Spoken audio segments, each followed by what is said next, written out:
ನಿಮಗೆ BP sugar ಇದೆಯಾ? ಚಳಿ ಇದ್ದಾಗಲೂ ನೀವು ತಣ್ಣೀರಲ್ಲೇ ಸ್ನಾನ ಮಾಡ್ತೀರಾ? ಹಾಗಾದ್ರೆ ನೀವು ನಿಮ್ಮ ಆರೋಗ್ಯದ ಬಗ್ಗೆ ಕಾಳಜಿ ವಹಿಸೋದು ಮುಖ್ಯ. ಇಲ್ಲ ಅಂದ್ರೆ ನಿಮ್ಮ ಆರೋಗ್ಯ ಹಾಳಾಗೋದು ಫಿಕ್ಸ್. ಯಾಕೆ ಅನ್ನೋದನ್ನ ಹೇಳ್ತೀನಿ. ನಾನು ಶ್ವೇತಾ. ನೀವು ಸುದ್ದಿಯಾನದ ಸಬ್ಸ್ಕ್ರೈಬರ್ ಆಗೋದಕ್ಕೆ ಮರಿಬೇಡಿ.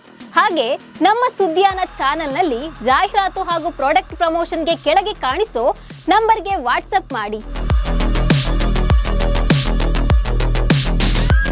ಈಗೀಗ ಸಿಕ್ಕಾಪಟ್ಟೆ ಚಳಿ. ಈ ಚಳಿಯಲ್ಲಿ ಸ್ನಾನ ಮಾಡೋದು ಹೇಗಪ್ಪ ಅನ್ನೋ ಚಿಂತೆ ಅನೇಕರಿಗಿದೆ. ಆದ್ರೆ ಇನ್ನು ಕೆಲವರು ಎಷ್ಟೇ ಚಳಿ ಇದ್ರೂ ತಣ್ಣೀರಲ್ಲೇ ಸ್ನಾನ ಮಾಡ್ತಾರೆ. ಆದ್ರೆ ನಿಮ್ಗೆ ಬಿಪಿ ಶುಗರ್ ಇದ್ರೆ ತಣ್ಣೀರು ಸ್ನಾನ ಮಾಡೋದು ಡೇಂಜರ್ ಅಂತ ತಜ್ಞರು ಎಚ್ಚರಿಕೆ ನೀಡಿದ್ದಾರೆ. ಕೆಲವರು ಮೈ ಕೊರೆಯುವ ಚಳಿಯಲ್ಲೂ ತಣ್ಣೀರಿನಿಂದ ಸ್ನಾನ ಮಾಡ್ತಾರೆ. ಆದ್ರೆ ಚಳಿಗಾಲದಲ್ಲಿ ಬಿಪಿ ಶುಗರ್ ಇರುವವರು ತಣ್ಣೀರಿನಲ್ಲಿ ಸ್ನಾನ ಮಾಡೋದನ್ನ ಆದಷ್ಟು ಕಡಿಮೆ ಮಾಡಬೇಕು. ಯಾಕಂದ್ರೆ ಬಿಪಿ ಪೇಷಂಟ್ಗಳಲ್ಲಿ ರಕ್ತನಾಳಗಳು ಈಗಾಗಲೇ ಸೂಕ್ಷ್ಮವಾಗಿರುತ್ತೆ. ತಣ್ಣೀರು ದೇಹದ ಮೇಲೆ ಬಿದ್ದಾಗ ನಮ್ಮ ರಕ್ತನಾಳಗಳು ಇದ್ದಕ್ಕಿದ್ದಂತೆ ಸಂಕುಚಿತಗೊಳ್ಳುತ್ತೆ. ಇದನ್ನ ವಾಸೋ ಕನ್ಸ್ಟ್ರಿಕ್ಷನ್ ಅಂತ ಕರೆಯಲಾಗುತ್ತೆ. ಇದು ಬಿಪಿ ಹೆಚ್ಚಳಕ್ಕೆ ಕಾರಣವಾಗಬಹುದು.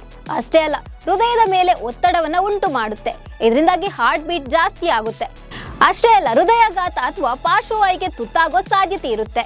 ಇನ್ನು ಶುಗರ್ ಪೇಷಂಟ್ಗಳು ಕೂಡ ತಣ್ಣೀರು ಸ್ನಾನ ಮಾಡೋದು ಡೇಂಜರ್. ಯಾಕಂದ್ರೆ ತಣ್ಣೀರು ಮೈ ಮೇಲೆ ಬೀಳ್ತಿದ್ದಂತೆ ದೇಹದಲ್ಲಿ ಒತ್ತಡದ ಹಾರ್ಮೋನ್ ಬಿಡುಗಡೆಯಾಗುತ್ತೆ. ಇದರಿಂದಾಗಿ ಶುಗರ್ ಲೆವೆಲ್ ವೇರಿಯೇಷನ್ ಆಗೋ ಸಾಧ್ಯತೆ ಇದೆ. ಹೀಗಾಗಿ ಬಿಪಿ ಶುಗರ್ ಪೇಷಂಟ್ಗಳು ಆದಷ್ಟು ಉಗುರು ಬೆಚ್ಚಗಿನ ನೀರಿನಲ್ಲಿ ಸ್ನಾನ ಮಾಡಿ.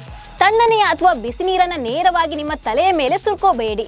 ಮೊದಲು ನಿಮ್ಮ ಪಾದಗಳಿಗೆ ನೀರನ್ನ ಸುರಿರಿ. ನಂತರ ನಿಮ್ಮ ತೋಳುಗಳು ಮತ್ತು ಭುಜಗಳ ಮೇಲೆ ನೀರನ್ನ ಹಾಕಿಕೊಳ್ಳಿ. ಇದರಿಂದಾಗಿ ನಿಮ್ಮ ದೇಹವು ಕ್ರಮೇಣ ತಾಪಮಾನಕ್ಕೆ ಹೊಂದಿಕೊಳ್ಳುತ್ತೆ. ಹೀಗೆ ಮಾಡಿದ್ರೆ ನಿಮ್ಮ ಆರೋಗ್ಯದ ಮೇಲೆ ಯಾವುದೇ ಪರಿಣಾಮ ಬೀಳಲ್ಲ.